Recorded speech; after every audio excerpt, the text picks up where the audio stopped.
Pemirsa, meningkatnya aktivitas Gunung Agung di Kabupaten Karangasem tidak menjadi alasan bagi aparatur sipil negara atau ASN untuk tidak bekerja.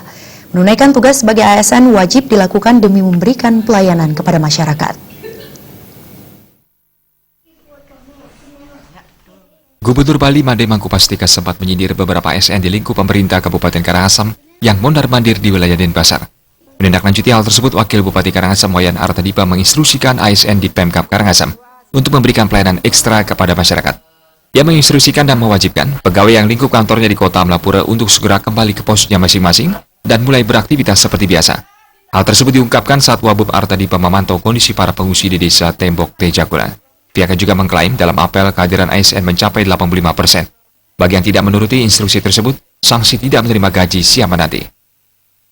Jadi sedangkan PNS semua di Kabupaten Karangasem harus masuk, tidak boleh tidak masuk.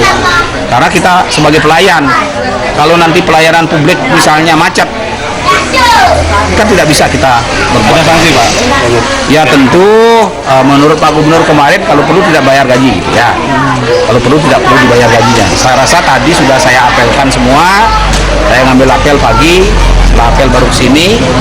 Jadi semuanya sudah mengerti. Jadi mereka itu tadi hampir 85% itu sudah datang pegawainya, sudah masuk tadi. Kita lihat guru yang mengungsi yang terdiri dari desa-desa 28 itu, kalau di tingkat SMA itu akan diatur oleh provinsi.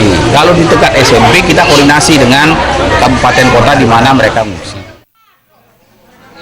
Sementara itu, bagi pegawai negeri yang daerah tugasnya berada di wilayah 28 desa kawasan rawan bencana, wajib menjadi relawan baik di kabupaten maupun di provinsi. Komang Yuda, Bali TV.